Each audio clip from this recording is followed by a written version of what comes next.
Okay, I think we're about to start. Okay.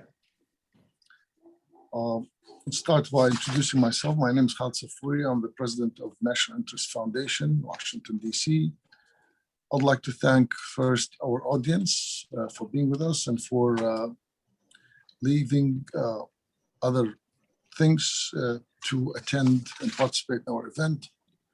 I'd like to thank our speakers, Hamdi Rifai, who's a good friend. We've known each other for many years. Hamdi is an activist and well-versed on Middle East and many of the conflicts going on. Mr. Ahmad Obali, who's the founder and managing director of Gunaz TV. And Yusuf Erim is security analyst and political commentator. He's an editor at large of Turkish public broadcasting, TRT. Hamdi, of course, he's a Syrian activist, and he's executive director of the Council of United Syrians and Americans. We'd like to start with giving the rules of this event. After each speaker will speak for 12 to 15 minutes, we'll take questions and answers. I'll ask people to raise their hand if they want to ask a question, and to be right to the point, no lectures, no commentary, just right to the point. So this way we give the chance and the opportunity to others to ask their questions. The conflict of Nagorno-Karabakh has been going on for many years. I actually traveled to Baku, Azerbaijan, probably 1995. I traveled close to the region, and I saw, I think the region was fresh. The conflict was fresh at that time, and I was able to see the refugee camps, many people that were forced out of their homes in Nagorno-Karabakh into Azerbaijan. Would like our speakers to give us a little bit of background on the conflict before we get into the actual conflict, the recent conflict, which is continuation of the old one. I personally believe that it's not over, and I believe the Armenians will try again to retake it. So that's why this is an important issue. It's also important for the US to play a role in, I would not say forcing, but in mediating a peaceful resolution for this conflict for the good of the region, the future of the region. We learned from many conflicts around the world that people in the end they lose and no one wins. Saving life and money and saving people from destruction and loss of life, it's better to have a peaceful resolution for any of these conflicts. Again, thank you for being with us, and I would like to start. I also would like to apologize to our audience that we don't have any women in the panel. We tried, we invited several women, and none of them were able to make it, so it's all men, and our apology for that. Mr. Ahmad Obali, please start with you. You need to turn your microphone on. It's muted. Sorry, thank you so much. I'm in a rural area. In case if you hear birds, dogs bark, birds sing, so forgive me for that. Nagorno-Karabakh issue is not, as many think, that is not an issue that was created in 1988, 1992. It goes way back to 1828, when there was a war between Iran that was run by Qajar dynasty, a Turkish king, Turkic king, and the Tsar of Russia. In 1828, the Azerbaijan, the greater Azerbaijan, was divided in half, and the northern part stayed or occupied by Russia. So in the following years, they agreed, the two governments agreed to have a free migration of people from one side of the border to the other side. So Russia was trying to create a buffer zone between Iranian Azerbaijan, or the southern Azerbaijan, and somewhere in the North Azerbaijan, which is currently the Republic of Azerbaijan. They wanted to create a de facto non-Muslim areas that they started with Karabakh. So the agreement was that any Armenians that lived in Iran could freely migrate to Russia, and any Azerbaijanis that stayed in Russia under Russian control could migrate to Iran. So this way they tried to bring more Armenians and populate the area with Armenians. That's when the problem started. So fast forward in 1978, the Armenians in Karabakh celebrated their 150th arrival by building a monument in Aldara, which is, they call it, in the Armenian language, they call it a different name called Mardaker. In 1978, they created a monument celebrating 150th mass arrival Armenians. Again, going a little bit back, starting 1905, there was a war between Armenians and Azerbaijanis. The Armenians wanted to create a bigger area for themselves, ethnically cleansing the Azerbaijanis from the area that they controlled. So the war actually officially started in 1905. In 1918, Azerbaijan became an independent or regained independence from Russian Empire after the Bolshevik Revolution. And then there was a war again between Azerbaijanis and Armenians. So in 1920, when Russia took over or reoccupied the area, the Caucasus, starting with Azerbaijan, the war ended under this time Bolshevik occupation. In 1988, Armenians started this movement of ethnically cleansing the current Republic of Armenia of Azerbaijanis. So the most southern part of the Armenia that attaches or is a contact line between Armenia and Azerbaijan is called Zangezur or Megri. That is the area that was mostly populated by Azerbaijanis, and they were ethnically cleansed starting 1988. Not only in Zangezur, but also in the northern part of Armenia as well. So the Azerbaijanis moving or forced to flee their homeland that was within Republic of Armenia. By the way, Zangezur was given to Armenia in 1920s. It belonged to Azerbaijan all the time. So they started moving to Baku and other cities of Azerbaijan, specifically Sumgayit. And then they, of course, some tried to take revenge on local Armenians in those cities. So this war actually took a toll within Azerbaijani cities as well. In 1992, when the republics became independent again, Armenia used 366th brigade, motorized brigade of Russian army that was put in Nagorno-Karabakh to keep things calm. Armenians used Russian army to actually ethnically cleanse the area as much as they could. But again, in February, 1990, starting 1990, of course, in February 1990, the mass massacre of Khojalı happened.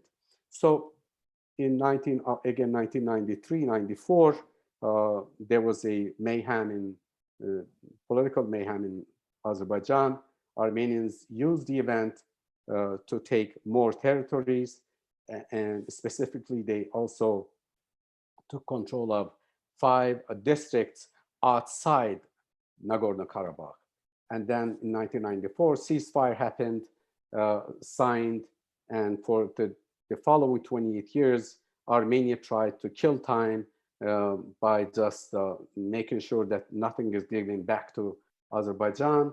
And in 2000, starting 2018, 2019, they officially stated that Armenia should annex Nagorno-Karabakh. There is no need for negotiations. And of course, in 2019, Armenian defense minister Tanoyan, while visiting the diaspora in Washington, D.C., he claimed that we are not giving anything back to Azerbaijan. We are thinking and we are actually planning on new wars for new territories. In 2020, when the war in July started, at least for a short period of time, Tovuz region, which is outside Nagorno-Karabakh, outside the conflict zone, the idea was to take over the highlands of Tovuz and try to bring the Azerbaijan's oil and gas pipeline to the west under their own control, or maybe at least direct hitting distance. And that's when I think Azerbaijan decided this is our livelihood.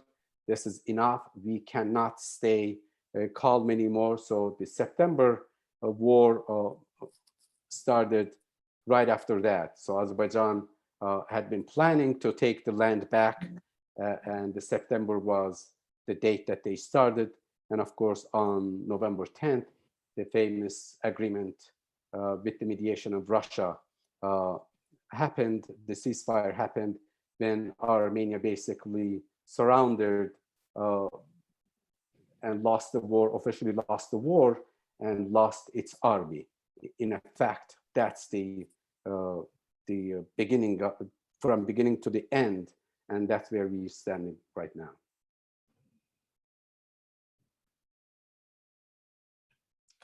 Okay, well, thank you very much. Ask Mr. Yusuf, please. Well, I think Ahmad gave a very fair summary of the history. So I'm going to talk a little more about the modern day, what's happened over the past year or whatnot. And I think he touched on a very important point with the attacks on Tovuz in July. So when we see Tovuz targeted as a region, we see that Armenia's intention was very ill-intended, actually. Tovuz being a vantage point, militarily looking at the situation, we see that Armenia had plans and designs to increase its occupation. By taking Tovuz, this would create a vantage point militarily to launch further attacks deeper into Armenia, Azerbaijan proper. And you can see the design that this occupation was intended to actually expand further and further. So obviously with Pashinyan and the Armenian economy failing, he wanted to consolidate some type of power by riling up nationalist rhetoric with this type of military engagement. But unfortunately, we saw a very serious miscalculation by Armenia, not properly assessing Azerbaijan's military might, not taking into account Turkey helping Azerbaijan very, very strongly, very, very quickly, providing TB2 drones, Azerbaijan having access to very, very important Israeli technology as well, loitering drones, which were very effective against Russian air defense systems. We know that these loitering drones, Israeli drones, took out a lot of the Pantsers and S-300 system from what we know in the TB2, launching many, many surgical strikes. Now, it's also important to note that all of Azerbaijan's military activity was counteroffensives. All of this activity was limited to the Nagorno-Karabakh region. Azerbaijan did not launch any type of military activity into Armenia proper. They defended their soil being recognized by 4 United Nations Security Council resolutions and 3 OSCE Minsk Group resolutions. So there is no doubt that this was Azerbaijan's soil. We can even take these resolutions back all the way to the Soviet era. Stalin himself had recognized Nagorno-Karabakh as Azerbaijan territory. Putin had reiterated what the Soviets had said before him, that Azerbaijan is Karabakh territory. So you have a Western perspective via the Minsk Group and United Nations Security Council saying Karabakh is Azerbaijan. You have Russia and this post-Soviet space, whether it be the Soviets or the Russians, saying that Nagorno-Karabakh is Azerbaijan. So when we look at the legality of what Azerbaijan was doing, this was completely legal. And what they basically did was implement a military solution or a military application to previous political solutions. So as I said, when we look at this from a legal perspective, this was self-defense and liberation of occupied lands. Now, a couple other issues I want to touch on. Very important, the relationship between Azerbaijan and Turkey. It actually extends back to 1918 when Turkey came to help Azerbaijan from attacks launched by Dashnaks, Bolsheviks, and Armenians. So this relationship is more than 100 years old. There's ethnic bonds, there's cultural bonds, there's language bonds, and it is a very important relationship. So I also wanted to touch on that as well. Should we get into a little more to the more modern day, the ramifications of what Karabakh means? Khaled? Yes, yes, Okay. well, it means the mountainous region, yes. I think this is incredibly important. When we look at the ramifications of what happened in these 44 days and what it means for the future. And I want to talk about this from a very newsy aspect, because this actually touches on many things that has happened over the past 5 or 6 years to what's going on right now and what is going to happen in the past couple of years. Now, when we look at Russian behavior, especially in the post-Soviet space, especially over the past decade, we see what's happened in Ossetia, Georgia, Crimea, Donbass, Karabakh. So we're seeing very, very aggressive Russian behavior in this area. We're seeing in 2018 a velvet revolution in Armenia that brought about Nikol Pashinyan. Nikol Pashinyan was supposed to be a very pro-Western leader, probably the most pro-Western leader Armenia had ever seen. But that never really materialized. The Kremlin put extreme pressure on him. Armenia's economy was failing. And again, I believe that these Tovuz attacks were launched to disguise the economic failures of Armenia and rile up some nationalist support for Pashinyan. But again, as I said, these were miscalculations. But when we see the Russian behavior in this region, we are seeing a destabilization and then a power grab. And I think this is very important because the presence now following the November 10th agreement, for the first time in history, you have a NATO member state with troops on post-Soviet soil. So I think it was very important to place Turkish troops on post-Soviet soil. And I think this opens the door to incredible type of NATO engagement in the future. Black Sea cooperation with Azerbaijan. We know right now that Ukraine is also seeking NATO help to be able to fend off Russian aggression as well. So I'd like to be able to bring Karabakh in to a much more recent conversation about Russia. Now, also, we're seeing the ramifications of what happened in Karabakh resonate throughout Central Asia. Just about a week ago, there was a very important summit of what we like to call Turkic-speaking states between Azerbaijan, Turkey, Kazakhstan, Kyrgyzstan, Uzbekistan, and this was and Hungary as well was part of the meeting. This was a very important meeting because this was the first time this group met after Karabakh. And we saw that many of these leaders were very, very impressed with what happened in Karabakh, that Russia was able to be contained, that Armenia was able to liberate its land. The Turkish influence in this Karabakh struggle was very, very important. The Israeli support was very important. And this was something that was recognized by all these countries. Also that was recognized was the building of sovereignty of Azerbaijan, the independent economy of Azerbaijan. And these are very important through projects like TANAP, projects like the Baku-Ceyhan-Tiflis pipeline. Also very important is the Trans-Caspian Middle Corridor. This is now being aligned with China's Belt and Road Initiative. And I know China triggers many concerns in the US, but we also need to realize that the Belt and Road works both ways and also is lucrative for European markets trying to enter East Central Asian and Chinese markets as well. So many important logistics and pipeline projects in this region. That's why Karabakh was very, very important. And in the November 10th agreement, part of that agreement was opening a corridor in Nakhchivan. Now, Nakhchivan, very, very important because it's the part of Azerbaijan that actually borders Turkey. And then there was a cutoff, and then you have Nagorno-Karabakh and Azerbaijan proper. So opening that corridor now gives a direct land route from whether it be Istanbul or Ankara, the major Turkish cities, to Baku, across the Caspian, from Kazakhstan, and arteries all the way into Central Asia. So Karabakh has a huge impact and huge potential for the future, not only for Azerbaijan and Turkey together, but also Europe's energy security, logistics from China to Europe, as well as future security cooperation.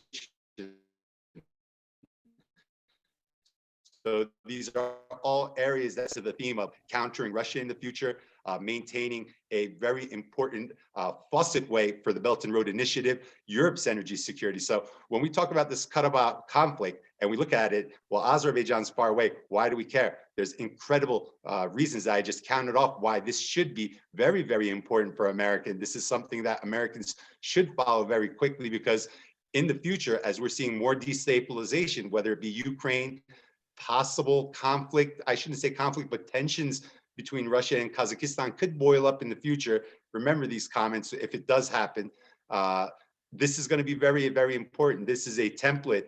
This is a precedent, what happened in Karabakh, for a future way for NATO or Turkey or other countries that want to engage in this post-Soviet space to be able to make a difference in this region that has always been dominated by Russia, as these countries, not just Azerbaijan, these other countries try to shed their Soviet skin. Now, also, I want to talk about integrating Armenia back into the Caucasus community. Now, when many people say Armenia lost the Karabakh war, Armenia has a chance to turn that loss into a win. Now, over the years, Armenia has been very, very isolated in the Caucasus community, in the South Caucasus. We're seeing a 5+1 group right now being formed: Turkey, Iran, Georgia, Azerbaijan, Russia, plus Armenia, hopefully, if they're going to join this group. And one of the important things is being able to increase the interconnectivity, a possible opening of the Turkish-Armenian border, securing the indigenous Armenians, providing security for the indigenous Armenians of the Karabakh region as well. And we look at Armenia's economy, it has not been able to improve since the fall of the Soviet Union. It's still been in this limbo mode throughout. And being able to increase this interconnectivity, being part of this very important logistical infrastructure that's being built in the able to get a share of this, it's got to be integrated and accepted into the community. So we've seen Turkey already offer an olive branch and try to at least give warm comments to Armenia. Of course, Armenia not ready right now to engage Turkey, but hopefully if there's some political stability in Armenia, I believe there's elections in June, maybe after those elections in June, towards the end of the year, we might see some diplomacy between Turkey and Armenia. We might see an integration into the Caucasus region. And as I said, Armenia can really turn this into an economic win if it plays its diplomatic hand correctly. Thank you. Now, turn to Hamdi to give us his input, please. Hamdi. And thank you for hosting. Thank you to the NIF, and to my hello to my co-guests here, panelists. I think the future of Azerbaijan and Armenia depends most on the war of narratives. And what I see as this recurring problem is that there's a distance between the facts of what's happening and the talk of what's happening.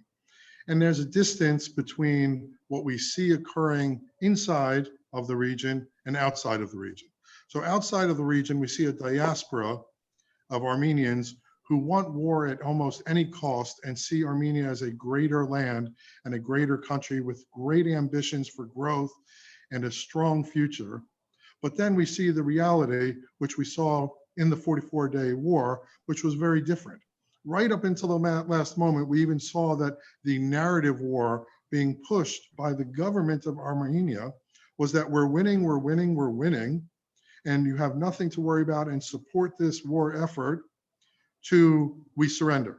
And that was instantaneous. It was literally, it came as a surprise to Armenians who kept insisting, look, this is what's happening, we're winning, and these troop movements are nothing. Many of us watching the troop movements, watching the military endeavor, thought otherwise, but Armenians in diaspora certainly did not. And I think until this war of narratives, or this constant propaganda that we see, that is almost a gift from Russia to Armenia, we're not going to be able to see these two countries move forward or see any relations even develop between Azerbaijan and the United States, or even Armenia and the United States, because Armenia is going to remain as a Russian statelet with a Russian military base and no real future or opportunities to provide for its own citizens. And we've seen that they rely on this war of narratives to excess. So for example, when the war started, we saw images in the media put out by official government sources like this, where we had religious figures holding weapons. I mean, it's offensive on so many levels, wrong for so many reasons, but this was, heralded as something great and a sign of strength of Armenians and what they hold in the future. This gentleman later ended up having to leave the region. This is a tying of the culture of Armenia with a religious identity, and frankly is intertwined in the ethnic cleansing that has occurred. We've seen Armenia grow from a not ethnocentric state into a purely ethnocentric state where only Armenians are welcome, where there are no other religious identities in the area. And this has become even endorsed as some sort of, or created as some sort of victimhood, both amongst the diaspora and within Armenia itself. So we saw images like this, where they're talking about genocide of Armenians when it was Armenia who was using the really antagonistic language, talking about military victories and that there would only be peace when Armenia took more land, et cetera, et cetera. Somehow that was called a genocide. And we've seen this identity of genocide has become ingrained as part of their existence, yet it's factually unsupported by what's actually occurred. There was no genocide when they claimed a genocide in Kasab, Syria, yet they ran and said, oh, there's a genocide occurring at the hands of the people that are against Assad in Kasab, Syria, come and save us. Well, to my knowledge, there were no Armenians even killed in Kasab, Syria, and we saw that same claim again here in the 44-day war.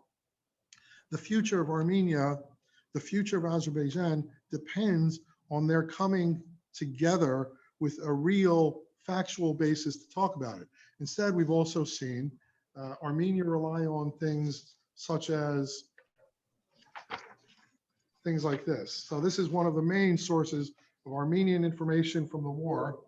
And what it says here is, Syrian fighters which were recently transported by Turkey to Azerbaijan are heading to the front lines, chanting radical jihadi stuff. I mean, this is not serious for a nation to have an identity and a government promoting things like, Syrian fighters chanting radical jihadi stuff. This is not a real conversation to be had if their greater Armenia is dependent on defaming others and making false claims and creating this narrative of hate. We've seen it again and again. I wanted to bring up this narrative of hate, because here now we see that Armenia is denying that they even placed mines in the Nagorno-Karabakh area as they retreated. Yet here's an article from 2019, well before the start of the 44-day war, where Armenia was essentially putting itself out there as an expert in mines, mine clearing, mine placement, and they were offering assistance to Assad in Syria for using mines against innocent civilians within Syria to control its borders that it had no control over. Yet now we see that Armenia says, well, we don't know much about mines, we didn't place any mines, and we don't have any map of mines to place. The fact of the matter is that there's a great distance between the reality and the facts and what actually we see. And it gets reflected in what the government of Armenia does. We saw the government of Armenia, as soon as they surrendered or entered into an agreement, or however you want to phrase it, the people of Armenia literally stormed their legislature, and there was a subsequent coup attempt against Nicole Pashinyan. And we see here in the United States that Armenians in diaspora don't even accept that there could be any peace or any future between Armenia and Azerbaijan. They talk about Azerbaijanis as though they're less than even human beings. Here we see one of their most famous musicians, known worldwide for his great aptitude in music, and here he talks about. So this gentleman, Serge Tankian, how much did they pay you in Azerbaijan to lick their oil-greased dictatorial boots? Shame on you. Well, I mean, this is what they're relying on. They're relying on, you know, these obtuse narratives that make no sense. Here is again one of their most well-known Armenians in the Los Angeles area that rallied people up to support this war effort, and this is how he talks about Armenians, Azerbaijanis, excuse me. He calls them those inbred goat, fucking effing Azerbaijanis are at it again, killing Armenian civilians. I mean, this is a war. This is not, you know, a genocide. This is not dehumanizing Azerbaijanis, where they are literally marginalized from the world, is not going to get them anywhere. And it's certainly not going to create peace with their neighbor. So I think the future of Armenia, Azerbaijan, before anything can be talked about, must start with, there has to be a toning down of the antagonism, the fake narratives, the using of victims in Syria of Assad for their own benefit. All of these things have to stop, because it's very easy and it's very convenient for them to get support for these narratives here in the United States. There's a large Armenian community in California and in the Los Angeles area in particular. There's a large Armenian community in Massachusetts and elsewhere. And they can certainly, through political donations and otherwise, get support for these positions, but it's not going to go anywhere. The fact is that the facts don't support these positions. There is no Artsakh. It was always a political fiction. And even when it was a political fiction, it was a political fiction that didn't make any sense. Is Artsakh a nation? Is it an autonomous region of Armenia? Who is defending it and who has the military support or even the recognition in the world? Artsakh never had any recognition. There were many United Nations resolutions specifically saying that this is Azerbaijan's land and Armenia must exit. So whether people take a vote that they want one thing or another after a population has been ethnically cleansed from an area is really very meaningless, and it's not factually true. The Azerbaijanis from the area were ethnically cleansed, pushed out of the area, and it was part of Azerbaijan, and there was UN resolution after UN resolution after UN resolution saying Armenia must withdraw. Now we get into, there's another important issue which I think prevents Armenia and Azerbaijan from even having a future, despite what we heard from Yusuf about the common interests in transport, fuel, minerals, trade between the countries. Obviously, they sit at a very strategic area, particularly with Russia as a neighbor, where Armenia could even be used to undermine Russia, because Russia is always a threat to the region, to every country, every former Soviet Union country, and even countries that weren't. So, you know, and that issue is the issue of war crimes. We see that the Geneva Convention of 1949 and all of its protocols have been ratified by Armenia. And I believe the protocols, not all of them were ratified by Azerbaijan, but clearly there were war crimes committed. And Armenia needs to account for these. There were people that were never compensated for what occurred to them. Armenia does not recognize them. Armenia does not address the issue of war crimes, yet this open issue remains. Unless there is some justice for these victims, there can't be a future between Armenia and Azerbaijan, no matter how important the economic interests, the trade interests, the transportation interests, or otherwise. Thank you. There definitely needs to be a reckoning, especially for Hocalı, 160 non-combatants, women, children, outright massacred. The war crime there is indisputable. And just a little cut it, if you will, I just want to expand just 1 minute on what Hamdi said. When we look at the narratives coming out of especially the United States, we have to realize when we look at the Minsk group, the United States, France, and Russia, it was bound to fail from the beginning because we're talking about the three countries with the biggest Armenian diaspora. And I always say that Armenia's biggest enemy is its diaspora. It's always out for its own interests. It has lost touch with the homeland. Many of these people have never visited Armenia in their life. They probably can't even find their own country on a map. It's very big business, especially in the United States. The diaspora is very big business. It's millions and millions of dollars, very cushy jobs, getting cozy with senators, getting cozy with congressmen, offering votes and money. So it's a very good way to get the ear of the United States legislative branch. We saw conjuring images of the so-called genocide. We saw the word genocide kicked around a lot during Karabakh, which is actually a joke. At the end of the day, Armenia initiated this kinetic engagement in this final round of fighting. Armenia actually expanded this war beyond the conflict, the 30-year conflict. So we see Armenia being the aggressor, but trying to play the victim card. And I find it mind-boggling when I see some of the comments coming from these senators and congressmen talking about Azerbaijani aggression. They obviously have no clue what they're talking about.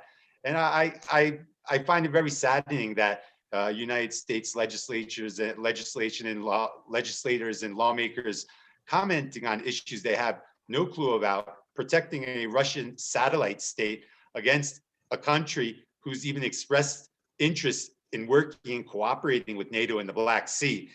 So when we look at the November 10th agreement with Karabakh, the United States should be applauding what happened. The United States should be applauding what happened. It actually worked in America's best interest. But again, the narratives win, not reality sometimes. And the Armenian diaspora is very, very, very good at creating narratives. And also one more quick thing. An article that caught my eye was one of the Armenian writers in a Armenian daily actually talked about and suggested using a dirty bomb against Baku. Can you wrap your head around that? Using a nuclear waste dirty bomb. Even talking about turning Baku into a wasteland for 5,000 years. So these types of hate crimes, this type of incredible animosity is just freely expressed. I mean, I find it mind-boggling. I find it appalling that it's 2021 and people could actually talk like this and suggest using a dirty bomb in any type of war. So that's my piece. I just wanted to expand on Hamdi. Thank you very much. Yusuf. Thank you. Before we turn to questions, I have two questions for Ahmad and for Yusuf. First, Ahmad, as Azari of Iranian part of Iran, I'd like you to explain to us why did Iran side with Armenia on the first conflict, was less vocal on the second conflict, but what's the love between Armenia and Iran? Well, to understand the reason, we have to understand the culture that is actually the ruling culture of Iran. That's Persian chauvinism, Persian centrism, or we call it pan-Iranism. It goes centuries back to Shubiev in Iran.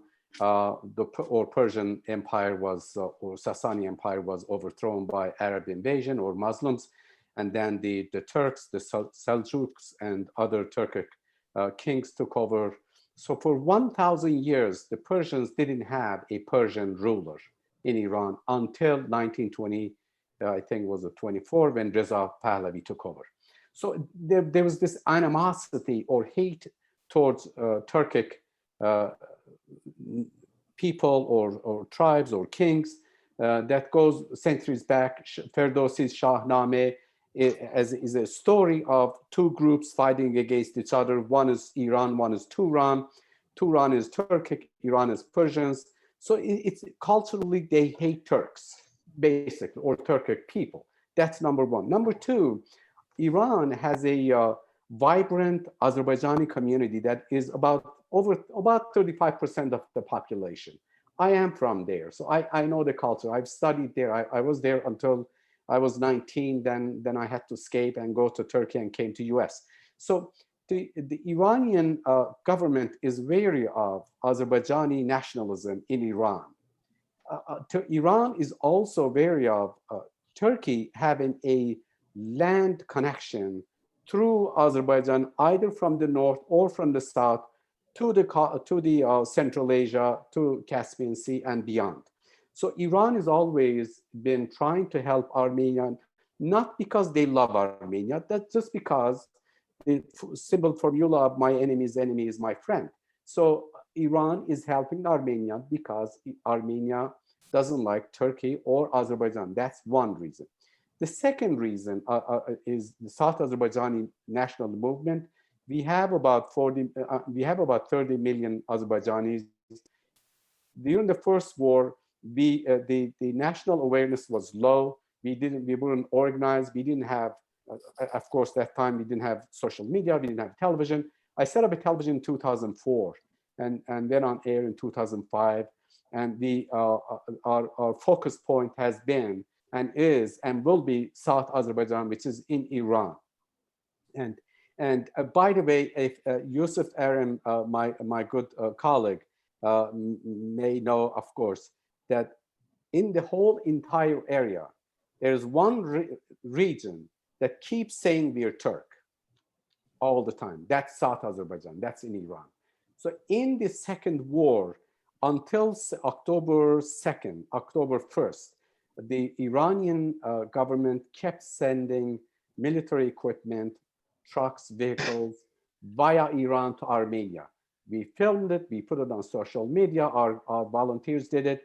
We had a show about it. There was an uproar in social media. We asked Iran to stop this. If there's a war going on, Iran didn't. So we announced on television, we announced that there is going to be a demonstration nationwide, Azerbaijani nationwide in the south, meaning many cities, including Tehran, and Iran must stop. So we announced the demonstration. Just 2 hours after the demonstration was announced for Thursday at 5 o'clock on October 2nd, the clergies came out in 4 main cities, Azerbaijani cities of Tabriz, Urmia, and Ardabil, and Zanjan. And they announced that they wanted to support Azerbaijan's territorial integrity, to calm people down. And but nevertheless, they kept sending these vehicles. They kept sending these vehicles that were full of something. We didn't know what it is, but we assumed there were also some missiles being transferred. So we announced second demonstrations, and we also said it must be stopped by any means. Our movement is civil non-disobedience. We're not promoting violence. It's a non-violence movement. But on the second demonstration announcement, we announced on television that it must stop by any means. And we threatened them with beyond non-violence. And that's when they actually stopped for a few days, but kept going anyways. Why Iran is calmer now, or maybe a little bit, at least makes itself look like they're on Azerbaijani side, because they've lost the war too. They were on Armenian side, they lost. Now, the only reason that they're trying to be friendly is they're trying to be friendly to get something in maybe reconstruction of the area, maybe because they lost 132 kilometers of land connection with occupied Armenian militia that Iran used the territory to make a lot of money.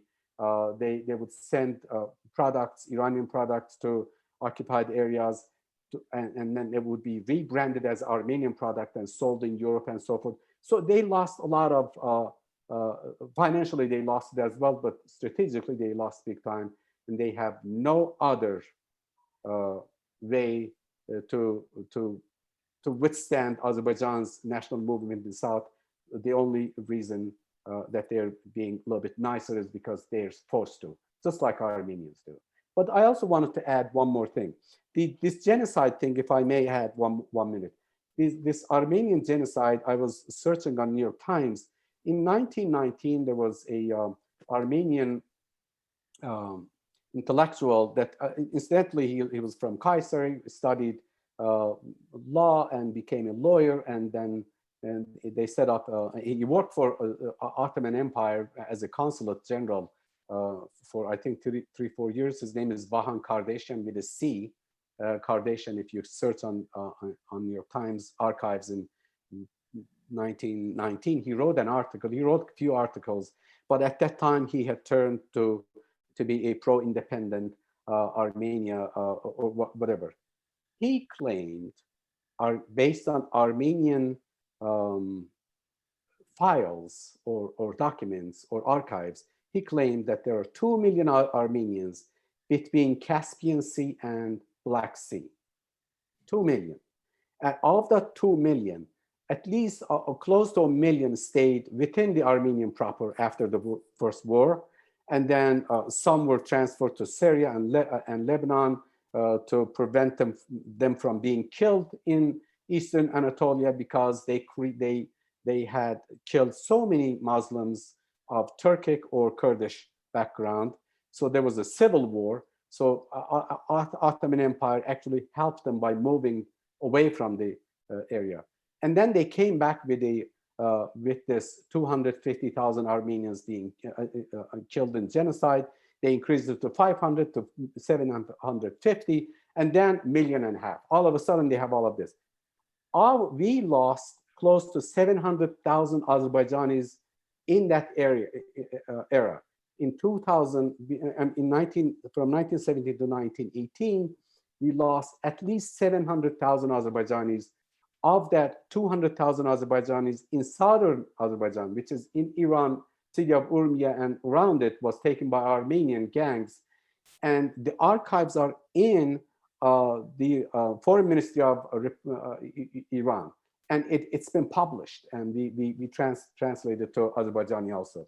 So when we added the numbers from Baku to Shamakh to Guba to Yerevan, which incidentally in 1893, based on Russian files or archives, Yerevan was majority Azerbaijani. There is not a single Azerbaijani living in Yerevan right now, not a single. It was an Azerbaijani city. It was an Azerbaijani Khanate. It was mostly Azerbaijani based on Russian Empire's archives, but none of it. So when we added all these killed in that era, Azerbaijanis killed in that era, we have about 700,000 people massacred by Armenians. Over that number, forced or ethnically cleansed. And we have failed as a nation. We have failed to bring this up to the attention of the world.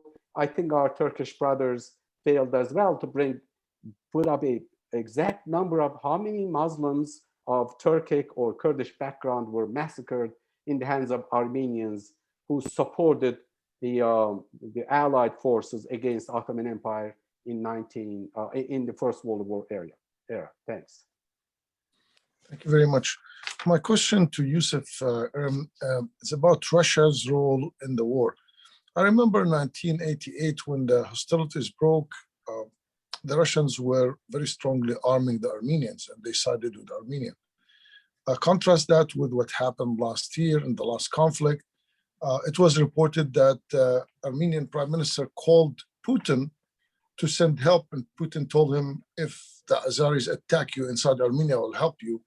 Don't forget that you are inside Azeri land. So this is really a big shift on the Russian position. Can any of you three, and especially Yusuf, since you spoke about the Russian role, explain the shift in the Russian position for us? I think it's very, very simple.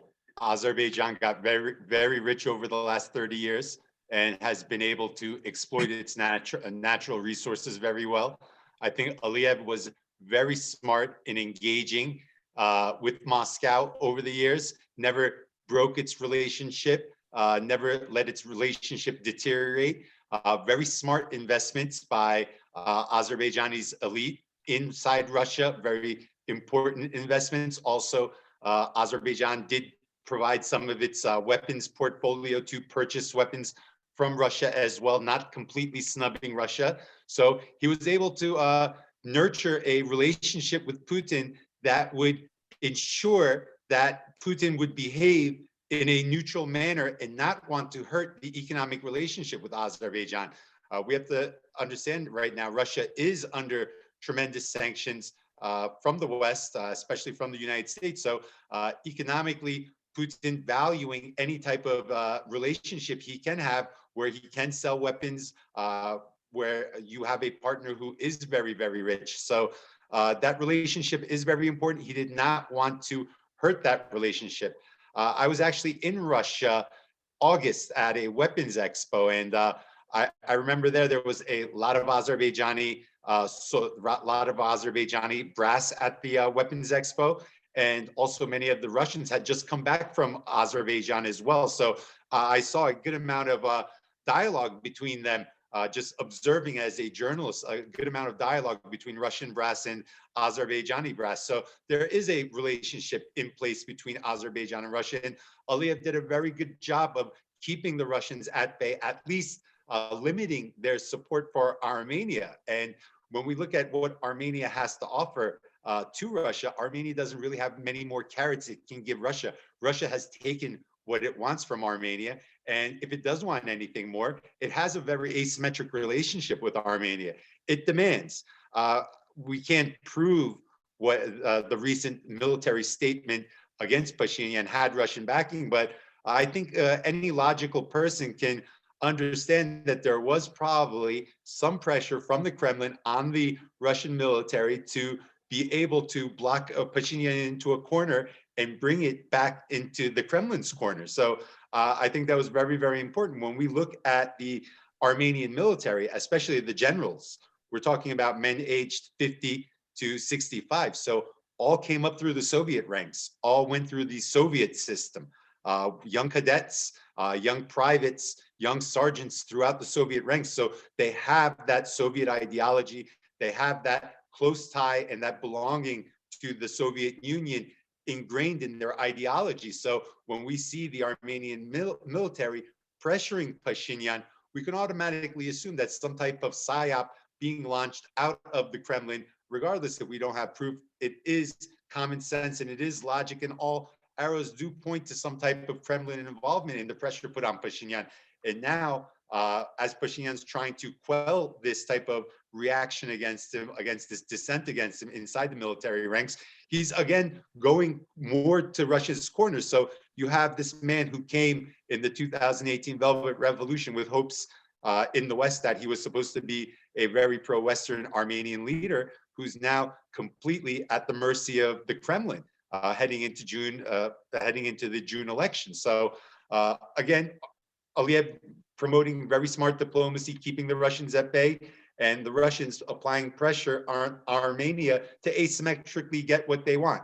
So I think it was very smart diplomacy by Aliyev. And just to talk a little about the Iran-Turkey relationship, just very, very shortly, we have to realize that Iran and Turkey have a 560-kilometer border.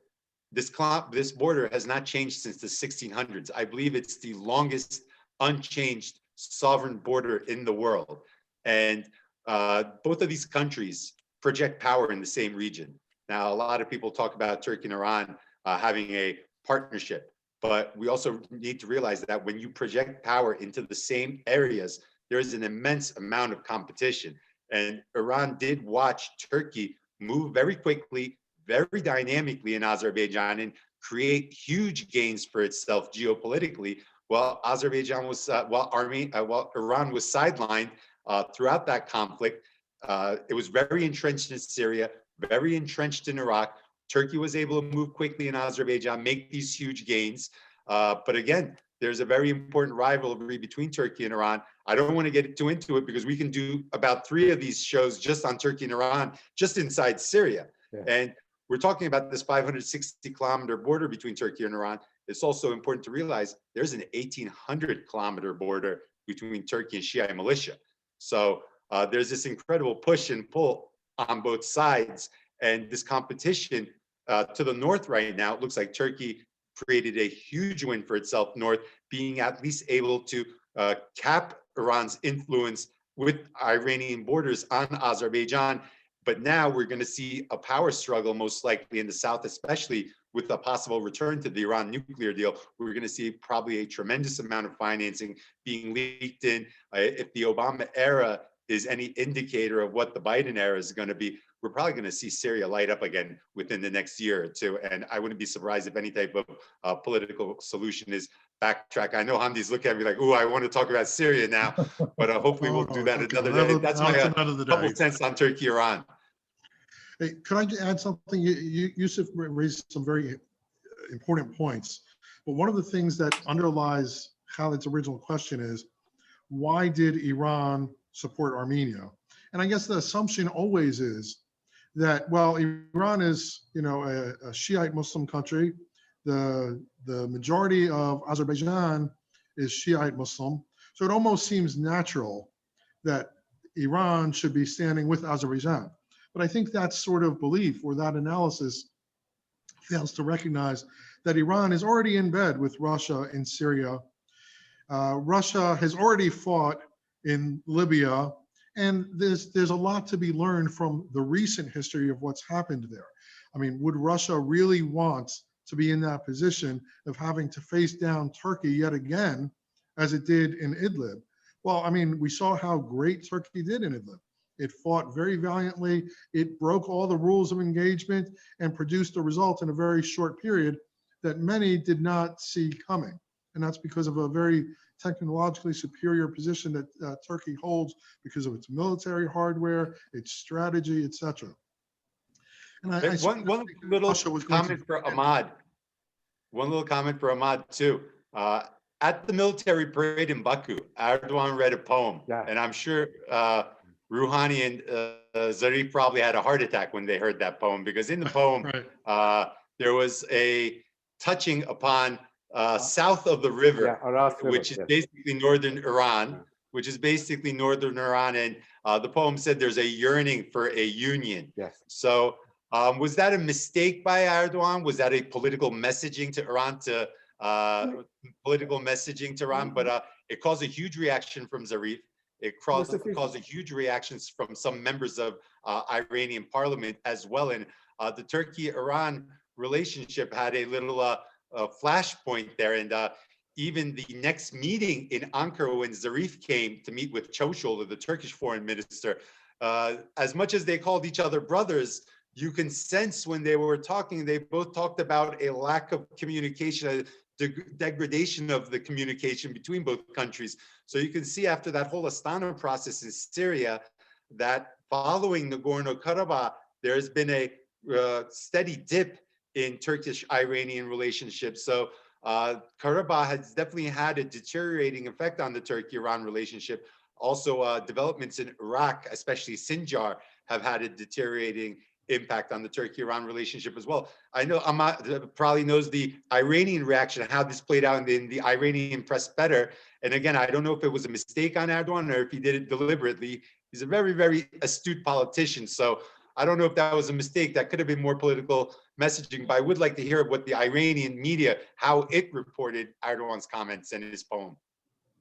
Well, first of all, they were absolutely angry all across, politically, on social media, newspapers, diaspora, Iranian opposition groups outside the country. Everyone was upset or angry at Erdogan, and I don't think Erdogan wrote or read that poem by mistake. He was clearly looking at a teleprompter on his left and right side. He was reading the poem off of something because of the way he was reading, and the poem and the song were different. Laçın is a song, and then there was a poem that was attached to the song. So it wasn't about a song or popular or whatever song, the folk song. So the fact is that Azerbaijan is a divided nation. No one can deny this fact. No one can hide this fact. We are a divided nation. We aspire to be united again, one form or the other.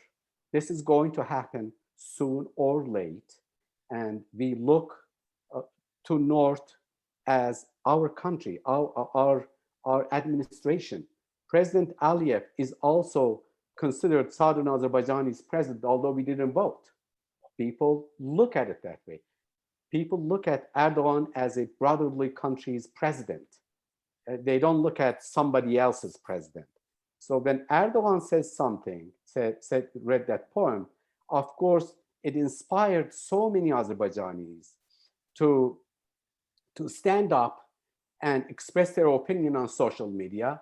And this really, I think when Javad Zarif reacted angrily, this actually helped Erdogan's poem or the issue to be brought up to the attention of the world. I think Zarif made a big mistake, but I'm glad he made that mistake. Thanks. Ahmed, you know what's interesting, as accurate as you've got it, because you understand the region, the American media so misunderstood Yes. the comments. And I actually, here's the perfect example of it. There's a journalist by the name of Seth Fransman. Yes. His comments were, "It's so fascinating how we were told by a small crowd of extreme anti-Iran, pro-Turkey voices that we are supposed to support Turkey against poor Armenia because Armenia is allied with Iran. When Iran again and again says it supports Azerbaijan retaking Nagorno-Karabakh." That's how badly the American media got it. And worse than that, we saw that the president of Al Hurra television, funded by the United States, wrote this. So we see that Albert Miguel Fernandez, who is the president of Al Hurra TV, wrote, "The idea advanced by some." I'm sorry? Alberto Fernandez now works with Memory. He's a vice president with Memory. Right, now he's with Memory. He was the president of Al Hurra at the time. The idea, he wrote, "The idea advanced by some in the West that Turkish aggression in the Caucasus had to be blessed because it supposedly weakens Russia or Iran was always a fable." Well, obviously they don't understand the region, No. and they don't seem to get the policy interests here, because these are the people that are really, pushing this idea that Armenia is America's ally rather than Azerbaijan. And it's almost crazy, honestly.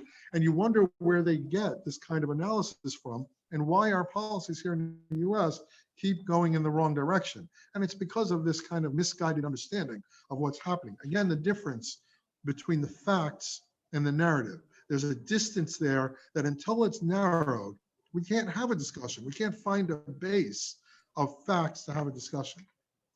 Look, I think one of the very important developments I touched on before, about 10 days ago, there was a very important summit of the Turkic Council. The countries involved were Turkey, Azerbaijan, Kazakhstan, Uzbekistan, Kyrgyzstan, and also Hungary. And Turkmenistan was also there too. Why I say this is very important. About a week before this summit, you saw the Russian foreign minister comment out of the blue saying, "We're not concerned." They're very concerned about a pan-Turkic structure being formed. And when you see this type of unity coming there, because you have cultural unity, you have ethnic unity, you have language from the Cyrillic alphabet. Back, the leaders of Uzbekistan and Kyrgyzstan met. Traditionally, when they conduct diplomacy, they speak Russian. But instead of speaking Russian, they spoke in their own languages with each other, and they were able to communicate. I listened in, I was able to understand what they're saying, even though I speak Turkish. One of them speaks Kyrgyz, the other one speaks Uzbek. We all could understand each other, maybe not 100%, but enough to know what we're all talking about. So I thought that was a huge development. We can see these steps being taken. There's a lot of diplomacy right now going on between these countries. We're seeing agreements. We're seeing Turkey selling drones, most likely to Kazakhstan soon. That's a huge development. There's a lot of The Uzbeks the Turkmens are getting prepared to maybe sell their natural gas via Turkey through pipelines as well. So we're seeing Karabakh much bigger than Karabakh. I mean, this is not just Karabakh. I've never seen a conflict that lasted 44 days over such a small piece of land have such geopolitical ramifications right now. Again, this concerns China. This concerns Russia. This concerns Turkey and Iran. This concerns Azerbaijan. This concerns the Caucasus. This concerns Europe's energy security. This concerns NATO. And this concerns America's future ability to be able to contain Russia, or at least provide a nuisance to Russia on post-Soviet soil, rather than containing Russia all the way thousands of kilometers south in Syria or thousands of kilometers south in Libya. You can actually now think about, plan, even imagine containing Russia on post-Soviet soil. So this creates incredible opportunities for the Biden administration, especially Black Sea cooperation with Azerbaijan should be a top priority. We're right now at a time where Biden's thinking about providing NATO support to Ukraine. But when we look at where Azerbaijan's situated, providing NATO support to Azerbaijan in the future as a preferred partner, joint exercises with them has huge ramifications for the security architecture in the Black Sea region for NATO, incredible type of power projection for America. And this puts Russia at a defensive footing in an area that's considered its own backyard. So these are definitely conversations that the Pentagon needs to have. They need to reopen this map. They need to understand this region, the geopolitics going on. If you take a magnifying glass and look at what is happening in this region. So hopefully America won't miss this opportunity and say, well, that's far away. That's Central Asia. That's post-Soviet soil. We can't have a foothold there. We can't have influence there. Yes, you can have influence there. You just need to play your cards right, because there's incredible developments. This region's opening up. This region wants autonomy. Add to that Iran's containment as well. If you want to contain Iran, this is it. Iran's containment as well is very important too. It looks like it's you and me right now, but one of the things I always say is Turkey and Iran are like oil and water. If you put them into the same space, they separate. Yes. And they will separate in a vacancy, and they will fill up their own part of the void. But wherever you have a Turkish presence or a Turkish proxy presence or a local partner presence, you will not have Shiite militia or IRGC presence in there. And same thing for the IRGC and Shiite militia. You won't have Turkey proxy presence. That looks like it might change in Sinjar. I don't want to open this up too much. I do get excited when I talk about this, because this is a whole different topic, and you seem like someone that we can talk about this a lot with, Ahmad. But yes, that could change with Sinjar in the future. But I don't want to get too much into Iraq, but I do see a tremendous amount of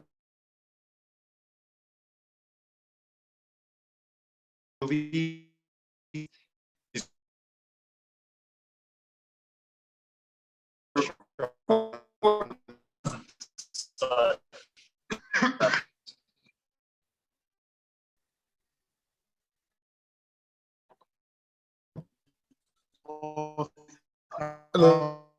If we take it off. Yeah.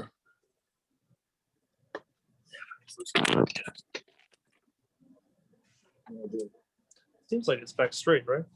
No? There we go. Yeah. I think we need to be patient for a minute. Khaled's having an issue with his connection, it seems. Yeah. Well, I have the connection, but the picture is sideways, so we're trying to fix that. Anyway, if there are no other questions, I would like to ask one more question.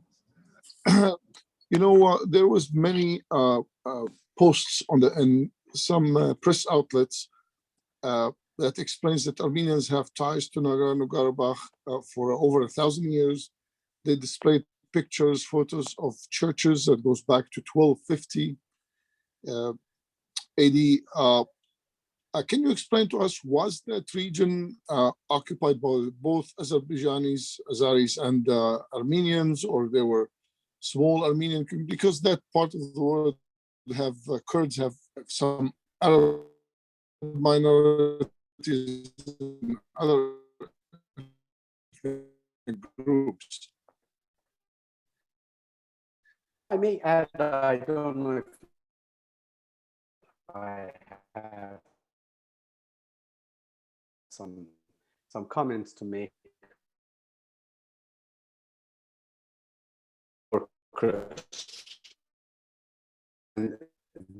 The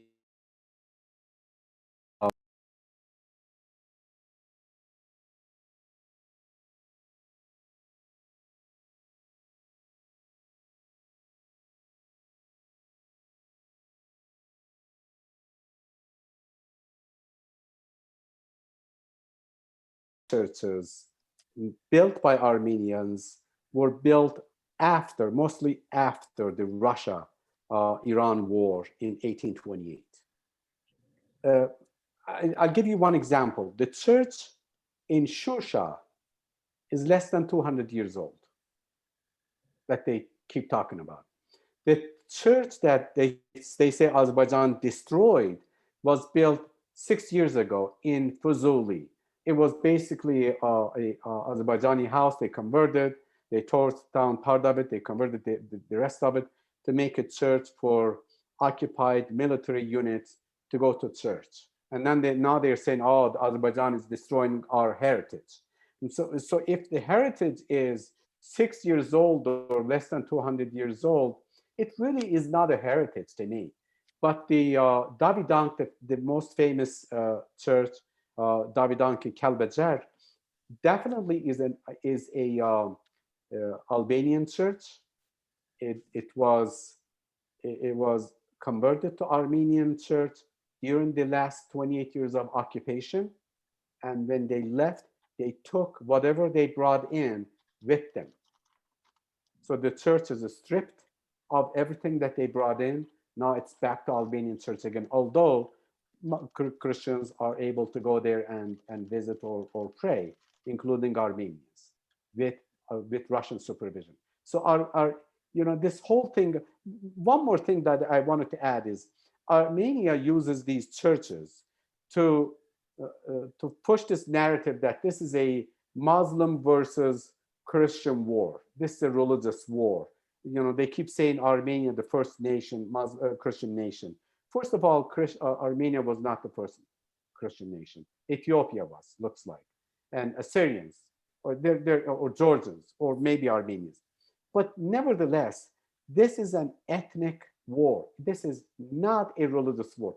If it was a religious war, as Khalid said, Muslim Shia Iran should have supported Muslim Shia Azerbaijan. It's not a Christian versus Muslim war. So, the focus on churches that have been there for years or hundreds of years, is a narrative that the Armenians try to push because they're trying to get some help in Christian West, especially evangelicals in US and so forth. It has no value whatsoever, historical or factual value. Please. I think. Can I just add to that, Ahmed, if you don't mind, Khalid? Please. This idea that it's a Christian, it's not dissimilar from what ISIS itself said. Yeah. They view the world as East versus West, Christians versus Muslims, and unfortunately, we see that that's exactly what Armenians see. They see this as a Christians versus Muslims war, and they keep pushing that. And I think part of that comes from their close relationship with Russia, their close relationship with Assad, and Iran, frankly, where they see that these techniques worked so very effectively. In Syria, we saw that Armenians that were given refuge in Syria during the conflict many years ago in the 1900s, approximately 1905, we see that they came to Syria and they were open to being against Assad at some point. But as soon as Turkey entered the field, then suddenly they became very pro-Assad. And those pro-Assad people seem to have carried that forward. And we see a nexus, an axis between Armenians coming from Syria, Armenians who came from Lebanon, who were Hezbollah supporters, Armenians who have a very close relationship with Iran, and Russia. It should come as no surprise that we see that they've tried very hard to make this about religion. And that has really thwarted America's policy, because many of these people that are supporting Armenia in Washington, D.C., in the sphere of public policy and foreign policy making, are very open to the idea of the protection of Christians worldwide. So we see that, the Religious Freedom Institute and others really chimed in here, because this issue of Christians as victims abroad was brought up again and again. And this is just not the reality of what's going on there. Armenia is majority Christian.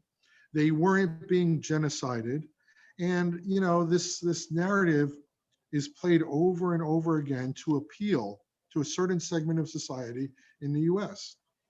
Fortunately, I think that we saw that even though we saw certain political figures buy into this. For example, here we saw Los Angeles issuing resolutions demanding the recognition of Artsakh and, jihad. They even said transferred thousands of extremist jihadist militants from the battlefields of Syria.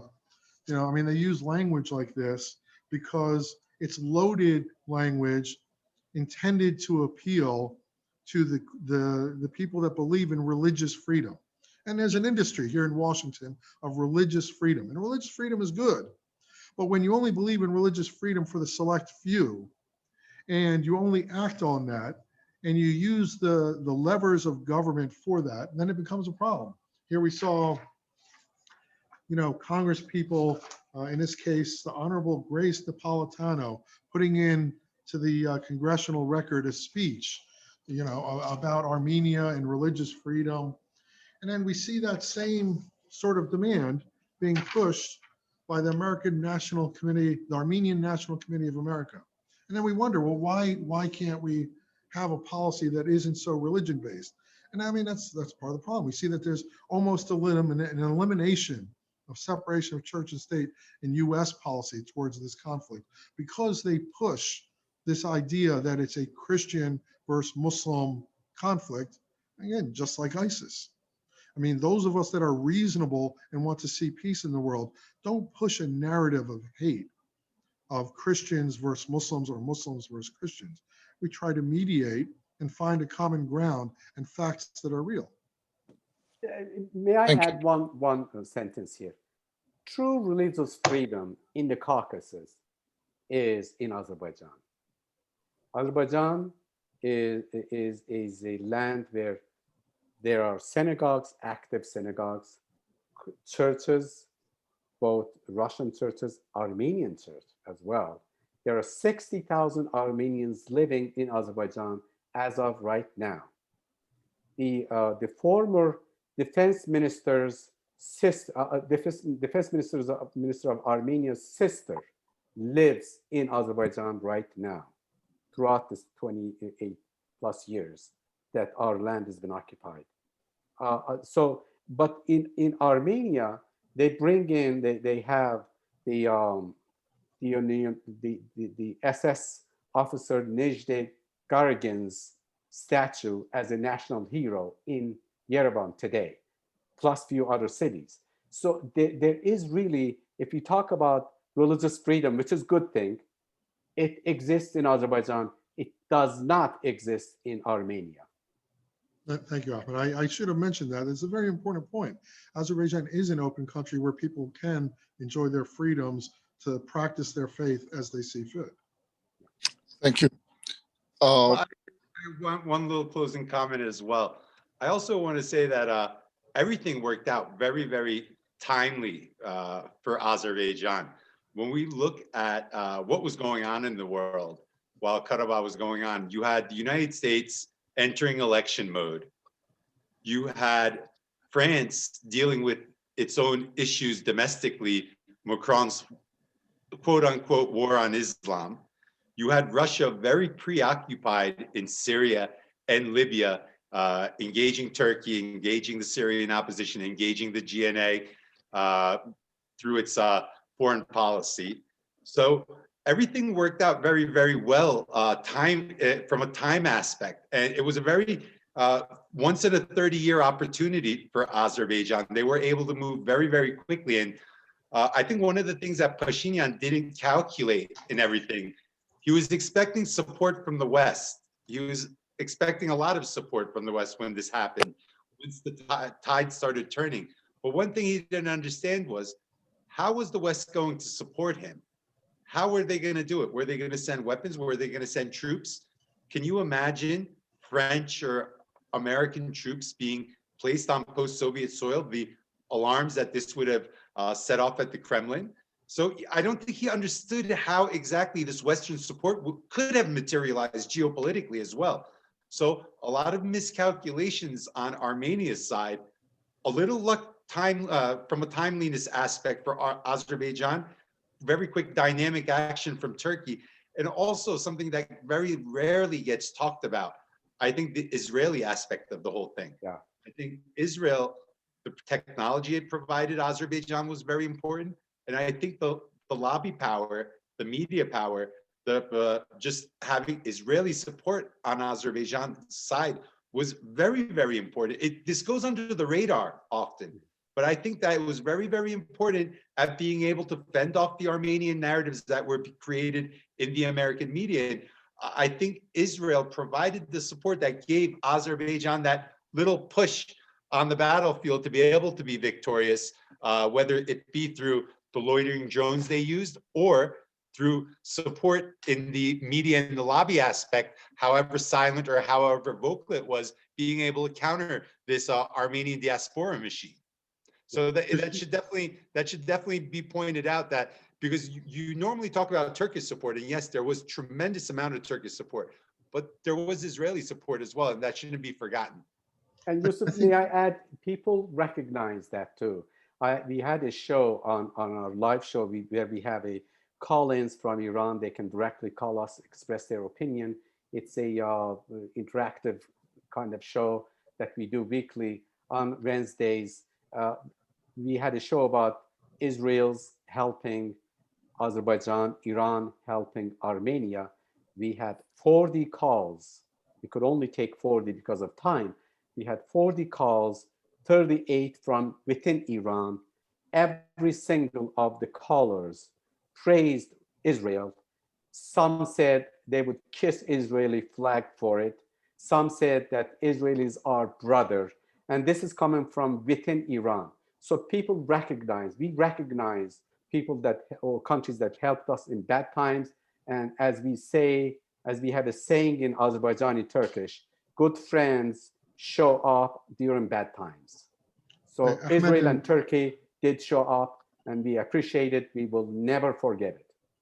Ahmed and Yusuf, I think you have very important points about Israel, but I mean, being here in Washington, I had a firsthand, knowledge of what was going on with regard to, we'll say, the Israel lobby working for or against Azerbaijan. I really don't think it was the lobby, particularly in the area of journalism and coverage and political pushback, was very effective. We saw that the Armenian lobby was very effective. They had gotten many letters in support of their positions. They had gotten speeches on the floor of Congress. They had senators screaming from the barracks about the criminal Azerbaijan. I think it was very much the opposite here in Washington. We saw that the Israel lobby was either not working at its fullest, or the Armenian lobby working at its fullest in overtime, because there was almost no pushback against the Armenian lobby. It was actually really quite sad that the narrative here in Washington and the political policy that was going on was so very one-sided. Yes, we saw that there were some people here in Washington that were speaking out on behalf of Azerbaijan, but that was very few and far between. I think that militarily, yes, Israel stood up, provided the hardware that Azerbaijan needed. I think Turkey certainly provided the hardware that Azerbaijan needed, and the technical support and the field support. Training. Right, training, etc. But in terms of the political process in the US, I don't think it was really there, or it failed to a large extent. I think the timing, America being in election mode was very important as well. I think the Karabakh conflict would play out very differently right now if it happened right now. Yeah. Now you have Biden administration in power, and you have 3.5 years of stability where you don't have to worry about an election. I think we would see maybe the United States take different action, be a little more vocal, try to impact maybe sanctions, maybe much tougher rhetoric, try to impact the outcome of what's happening because of the influence of the Armenian diaspora. And the Armenian diaspora is a little more effective on the blue side than it is on the red side. So I could very much more so. Yeah. I could definitely see the diaspora playing a bigger role, at least a more effective role in the United States. So it was a lot of hard work on the military side, the strategy side, but I think a little luck helped as well, the timeliness of everything. Many of these countries had their own domestic issues that they were dealing with, where Armenia was just too far away, Karabakh was just too far away, and just Azerbaijan acted quick, Turkey acted quick, and before anyone knew what was going on, the 44 days were done. Had the war not ended before Biden had taken office, I think we might have seen a lot more pushback from the US. But with Trump in office and such a close relationship with President Erdogan, that certainly was not going to happen. So, I mean, it ended right when it needed to end. But unfortunately, I think that was a battle in a larger war that is going to continue because of this continued narrative and false propagation of a Christian versus Muslim war going on over this region of Nagorno-Karabakh. I don't think it's going to. I know that the Armenian military wants to reopen this file, but I think now the presence of Turkish military in that buffer area is very important, because now you have another sovereign soldier on that territory. So it could turn into something really big if you have any type of kinetic engagement with Turkish soldiers there. We're also seeing, as I stated before, I interjected this twice, we're seeing a lot of Central Asian unity.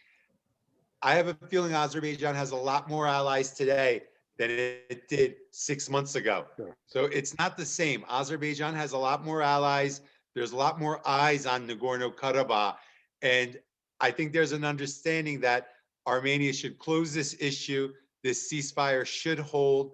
And even Russia putting its name, its stamp on this ceasefire, pushing it as a diplomatic achievement. I think this is something Putin could actually be proud in and be like, hey, I actually brokered a ceasefire. It's been holding. I've placed a presence in the South Caucasus as well. As long as this ceasefire holds, from a Russian perspective, they've been able to consolidate and legitimize their presence in the South Caucasus. So I think the last thing they want to see is this ceasefire break. Azerbaijan, an important trading partner for Russia as well. So not something that's going to get broken that easy. It's going to be very tough. And at the end of the day, we saw the way it played out militarily. What has changed where Armenia's thinking now would be, hey, we can win. Azerbaijan has a lot of money. They've been purchasing a lot of weapons. There's a whole new batch of Turkish drones coming there. I'm sure they're buying from Israel as well. So definitely going to be very tough for Armenia to be able to create any type of difference in realities on the ground. And we also need to realize that Ukraine is really heating up right now, and Ukraine will be occupying a tremendous amount of Moscow's attention. And as long as Ukraine's heating up, I think Karabakh is very low on Russia's priority list right now. Okay, Armenia's army has been decimated. There is a independent website or group in Holland. It's called Oryx, that they monitor wars and the damages done to armies. Based on their records, not what Azerbaijan claimed, based on their records, Armenia lost 241 tanks. Azerbaijan took 97, captured 97 Armenian tanks. 76 Armenian armored fighting vehicles were lost. 77 infantry fighting vehicles were lost. 221 towed artillery were lost. 614 military vehicles were lost. Azerbaijan basically took so many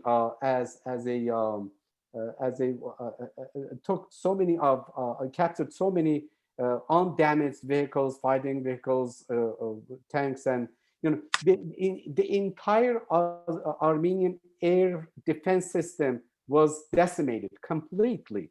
6 S-300s were lost, books and everything. And Armenia doesn't have anything left to fight. I believe with. $2 to $3 billion Worth in $3 military billion. damage. That's tremendous. Yeah. And I think it's safe to say that Armenia, for the year 2020, Armenia was the greatest exporter of weapons to Azerbaijan. Exactly, ever time, in any given year. The one of the staunchest nationalist or pro-Russian candidates that presidents of Armenia, Robert Kocharyan, which is becoming he's becoming a candidate for prime minister job position in June election. He even yesterday, I think I was reading, he said that Armenia doesn't have any way of fighting back at this point. But Unless Russia that's the does something, Armenia is gone. Excuse me, we ran out of time. I apologize for interrupting. I would like to again thank our panelists, Mr. Ahmad Obali, Mr. Yusuf, Erim, and Mr. Hamdi Rifai. I'd like to thank our audience. And I think this subject needs probably a few hours of discussion. There are more questions I personally have about this issue that I have followed closely over the years. I'd like to thank you again on behalf of National Interest Foundation. I'd like to thank Bassam, Tarbush, and Imran for helping put this event together, and thank Hamdi also for putting this panel together. Thank you all, and hope to see you soon. Thank you. God bless you. God bless you all. Thank you. Thank you. Eyvallah Yusuf Bey.